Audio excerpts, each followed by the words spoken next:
রাতের বেলা আমি যখন শুয়েছিলাম তখন আমার ঠাম্মা বলছিল যে টয়লেট যাবি। আমি বললাম না। টয়লেটে গিয়েছিল তখন তাড়াতাড়ি করে ঘরে কে যেন একটা ঢুকে গেছিল। তখন ঘরে ঢোকার সাথে সাথে আমি বুঝলাম এটা আমার ঠাম্মা হতেই পারে না, এত তাড়াতাড়ি। নাবালক নাতির সামনেই ঠাকুমাকে বটি দিয়ে কুপিয়ে বাড়িতে লুটপাট চালালো দুষ্কৃতীরা, এমনটাই অভিযোগ উঠেছে। রবিবার ভোরে ঘটনাটি ঘটেছে মালদার হবিবপুর থানার বুলবুল চণ্ডীর ৩ নম্বর কেন্দুয়া গ্রামে। ঘটনায় আক্রান্ত মহিলা আন্নাবালা মৃধা রক্তাক্ত অবস্থায় মালদা মেডিকেল কলেজে ভর্তি হয়েছেন বলে পরিবার দাবি করেছে। বাড়ির ছেলে সুব্রত মৃধা ত্রিপুরায় সিআরপিএফ জওয়ান পদে কর্মরত রয়েছেন। বাড়িতে তার স্ত্রী, নাবালক 2 ছেলে এবং বৃদ্ধা শাশুড়িকে নিয়ে থাকেন। সেই সুযোগ নিয়ে দুষ্কৃতী প্রথমে আন্নাবালার শোয়ার ঘরে গিয়ে তাণ্ডব চালায়। আন্নাবালার গলায় বঁটি দিয়ে একাধিক আঘাত করে নগদ টাকা ও সোনার অলংকার লুট করে। রাতের বেলা আমি যখন শুয়েছিলাম তখন আমার ঠাম্মা বলছিল যে টয়লেট যাবি। আমি বললাম না।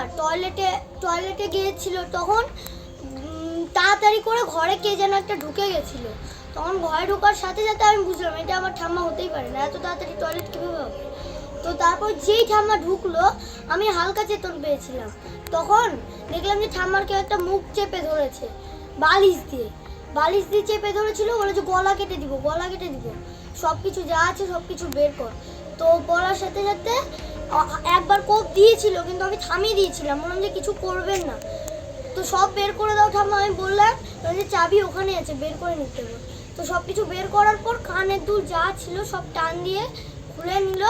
মালা খুলে নিয়েছিল, আমার মালাও খুলে নিয়েছিল। তখন যখন ওই ঘরে লুটপাট করা হয়ে গেছিলো তখন আমার মায়ের ঘরে এসেছিল।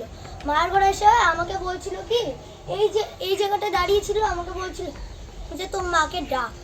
এবার আমি যখন মাকে ডাকলাম তখন মা দরজা খুললো, সাথে সাথে ও ঢুকে গেল। আর কিসের ভয় দেখাচ্ছিল, বটিটার ভয় দেখাচ্ছিল। তখন মা বললো যে কি হয়েছে। মা বিছনার উপর বসে পড়লো। তখন আলমারিতে গিয়ে ও খোঁজাখুঁজি করা শুরু করে দিল। তখন মা খুলে রেখে দিল বালাগুলো। তখন বালাগুলো খোলার সাথে সাথে তখন মাকে বলল যে যা আরও কিছু আছে কি ঘরে। তারপরে যেই শুনেছে যে লোকেদের ডাকছে তখন শুনে ও মাকে ধাক্কা দিয়ে ফেলে দিয়ে পালিয়ে গেল, কিন্তু দরজাটা বন্ধ করে দিয়ে গেছিল, ছিটকুনি দিয়ে গেছিল। ওই দরজাটাও ছিটকুনি দিয়ে বাইরে থেকে। হ্যাঁ। আর তখন ঠাম্মা ওই ঘরে চিৎকার করছিল যে আমার বৌমাকে কেউ বাঁচান। আর বাড়িতে ছেলে মানুষ ছিল না কেউ? না, কেউ ছিল না। ওই ঘরে শুধু ছেলে মানুষ বলতে একটা আইসদাই ছিল, আর কেউ ছিল না। তুমি জেগেছিলা? হ্যাঁ, ডেকেছিলাম, আইসদাকে ফোন করে দিয়েছিল, আমাকেও সাথে ঘরের মধ্যে বন্ধ করে দিয়েছিল। বলছি যারা এসেছিল তাদের হাতে কি ছিল? যারা এসেছিল তারা তো আমাদের ঘর থেকেই বটে নিয়েছিল। কজন ছিল? একজন। আর ওই সাইডে একজন ছিল, মোটা করে একটা লোক। কটার সময় তো? তখন বাজে 2টা, 2:30। তো ওই এরা আর কি জিনিস নিয়ে গেছে? এরা আরো তোমার যেমন টাকা, আমার ভাইয়ের অন্নপ্রাশনের টাকা, আমার টাকা, তারপরে আমার অন্নপ্রাশনের টাকা, আর মায়ের ঘরে এই যে এখানে ছিটিয়ে পড়ে আছে ওইগুলো আংটি নিয়ে গেছিল। কিন্তু মায়ের বালা আর ফোনটা নিতে পারেনি, কারণ ফোনটা আমি একটি চাদর দিয়ে ঢেকে রেখেছিলাম। চিনতে পেরেছিল কে ছিল? হ্যাঁ, ওটা আমার একটা মানে নিজের নয়, কিন্তু দাদা বলি আমি। কোথায় বাড়ি তার বাড়ি লালাগোলা। তোমাদের আর কোথায় এসেছিল? হ্যাঁ, এখানে কোথায় এসেছিল? এখানে প্রথমে ঢুকে মানে যখন ঢুকলো তখন প্রথমেই ঠাম্মার ঘরে ঢুকেছিল। না, এখানে ওখানে কোনো আত্মীয়র বাড়ি আছে? আমাদের বাড়ি একবার এসেছিল অনেক দিন আগে। এখানে আত্মীয়র বাড়ি আছে কি? এক মাস আগে এদের বাড়ি এসে হ্যাঁ হ্যাঁ। তোমাদের আত্মীয় লাগে? তোমার আমার নাম সৌভিক মৃধা। তোমার বাবা কি করেন? আমার বাবা সিআরপিএফ। এখন পোস্টিং আছে, ডিউটিতে আছে? হ্যাঁ। মা কই? আসলো ওই ঘরে এসে বললো যে মা দরজাটা খুলো। তখন আমি খুলে দিলাম যে কি হয়েছে, আমার ছোট ছেলে আছে। তো ছোট ছেলে বললো যে ছোট ছেলে তো বলতে পারছে না, ওই করছে, কাঁদছে। তো আমি বললাম বাবু ভাই কাঁদছে, তো আমি একটু দুধ দিয়ে আসি। তো দুধ দিয়ে ওই ঘুমিয়ে গেল।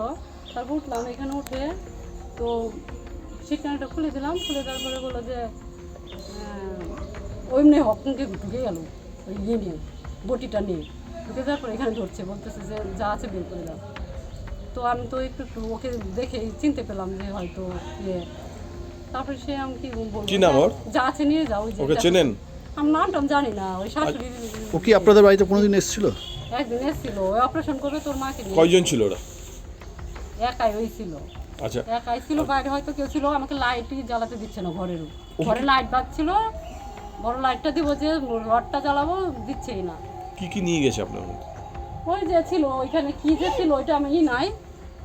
হুম, সোনা গয়না অলংকারপত্র কিছু নিয়ে গেছে? এই যে কানে মালাই ছিল, মালা তো নাই, মালা এমনি ইয়ের মালা ছিল, হাতের একটা ছিল সোনার, ওইটা নিয়ে গেছে। কত টাকার জিনিস হবে তাও? আপনার শাশুড়ি কি কি নিয়েছে? শাশুড়ি টাকা পয়সা সবই নিয়েছে, ওইখানে ওই ঘরেই রাখা। সব মিলে কত টাকা? আমি জানি না, ওই শাশুড়ি বলতে পারে সেটা। আর শাশুড়িকে এখানে হ্যাঁ, এখানে গলার মধ্যে তো দেখলাম অনেকটা। আমি তো ওই বাচ্চাকে নিয়ে তবে এক ঝলক দেখলাম। এখন কোথায় আছে শাশুড়ি? মালদাতে আছে। হাসপাতাল মেডিকেলে ভর্তি? হ্যাঁ, কি নাম আপনার? কণিকা না, যে ছেলেটা ছিল চিনতে পেরেছেন? চিনতে কি, ওই আমার হচ্ছে বিনাদির ছেলের মতোই তো লাগছে। আমি ডাউট করছি ওই হবে ওই। আপনার কি আত্মীয়? আত্মীয়? আত্মীয়, হ্যাঁ, আমাদের আত্মীয় কি মানে আমার শাশুড়ির ইয়ে। অনুমান করছেন? হ্যাঁ, শাশুড়ির ইয়ে ওইটা। কিন্তু ওই দেখেছে মুখোশটা সরে গেছিল। আচ্ছা, মুখোশ পরেছিল? হ্যাঁ, পরা ছিল, মাস্কের মতো কেমন একটা টুপি দিয়েছিল, এখানে পরা ছিল। কখন হয়েছে ঘটনাটা? 2টার দিকে। আপনার বাড়ি কোথায় এটা? এটা কোথায় এটা?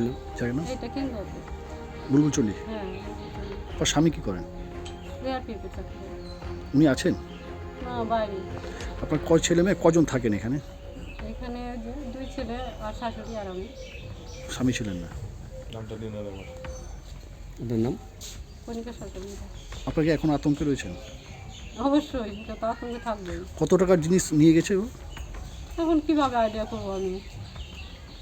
শাশুড়ি আসলে বলতে হবে। শাশুড়ি এখন ওইখানে ঠিক আছে। আচ্ছা